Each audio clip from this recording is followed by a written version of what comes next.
Welcome back, everyone. Today we will dive deep into an ancient text together. However, the teachings within it are extremely practical for our modern lives. This is the commentary on the 4 foundations of mindfulness, a path to finding peace within ourselves. To begin, let's look at a very interesting metaphor from this text. It compares nirvana, the ultimate goal, not to something abstract and hard to grasp, but to a great city. A city of liberation where peace reigns and freedom is absolute. It's quite a vivid image, isn't it? So the question is, how do we reach that wondrous city? Well, this text asserts it in a very decisive, very strong way. There is only one path, a single direct way, and that path is called Satipatthana, or as we often refer to it, the 4 foundations of mindfulness. It should be made clear that this is not simply a meditation technique, but rather a complete framework, a comprehensive system for developing enlightenment. The ultimate goal is to help us see through to the true nature of reality. This unique path, in turn, has 4 main branches, or if we return to the earlier image of the city, we can imagine these as the 4 main gates leading into the city of nirvana. These 4 foundations are contemplation of the body, contemplation of feelings or sensations, contemplation of the mind, and finally, contemplation of mental objects, that is, all other psychological phenomena. Each of these foundations is like a separate field for us to observe, a doorway for us to step through and explore ourselves.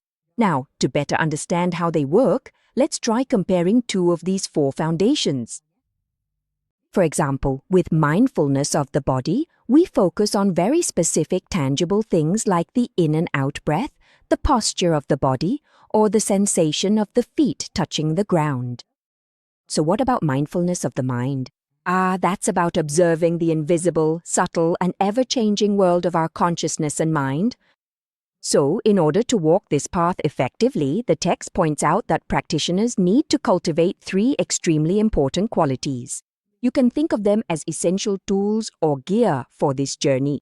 The first tool is athabi, also known as ardent effort or zeal. It might sound like something grand, but in reality it's simply the energy, the persistent effort to burn away afflictions. This isn't about forcing yourself or being tense, it's more like a steady flame, an engine that constantly drives us forward. The second tool is sampajana, which means mindfulness or awareness. If energy is the engine, then mindfulness is just like the headlights of a car. Its role is to illuminate the path, helping us see everything happening in the present moment exactly as it is, without any judgment. And finally, the third tool is satima, or right mindfulness. This is the quality of remembering, a steady, unwavering attention.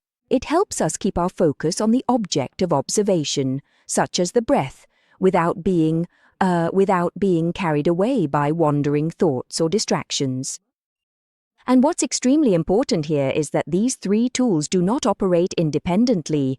They always go together, working in harmony. Diligence, mindfulness, and right awareness. They operate in unison to help us overcome the cravings and sorrows of life. So, what happens when someone persistently walks this path with these 3 tools in hand? The text says that the beautiful and profound qualities of the mind will begin to blossom. They bloom completely naturally, without any force or strain.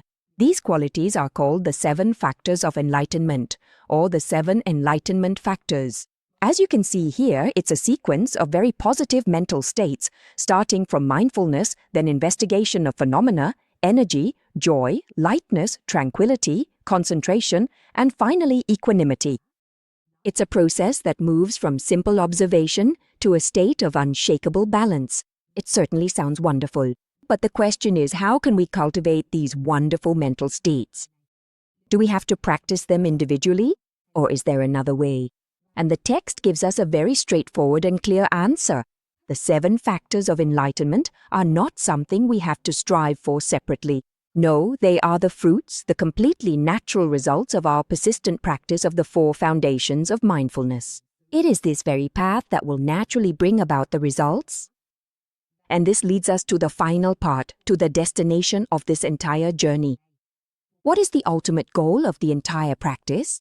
This practice reaches its peak when we gain direct understanding, a seeing through our own experience rather than through books. That is to see the three truths, the three marks of all things. Anicca, everything is impermanent, always changing. Dukkha, clinging to these impermanent things will inevitably lead to suffering. And anatta, there is no solid permanent self at all. When a person is able to perceive reality this deeply, the door to wisdom naturally opens. And at this point, they will fully comprehend the most fundamental teaching, which is the Four Noble Truths. The first truth is to fully understand the reality of suffering, not running away from it, but facing it directly and understanding its nature. The second truth is to recognize the cause, the root origin of suffering, and that is craving, the attachment and clinging to things whose very nature is always changing. The third truth, and this is extremely good news, is the realization that suffering can be completely ended. That possibility is real, and that cessation is nirvana, which is absolute peace. And finally, the fourth truth is knowing and confirming that there is a path leading to the cessation of suffering, and that path is precisely the four foundations of mindfulness, which we have been exploring together from the beginning until now. According to this text, this direct understanding is not just a mental exercise. No, it has the power to transform a person from the very root, turning an ordinary person into a saint. So, the commentary has provided us with an extremely complete and detailed map. The path has been laid out, and the necessary tools have also been described. The final question it leaves us with is perhaps not one to be answered with reason, but a question for each of us personally. Am I ready to take the first step on this journey?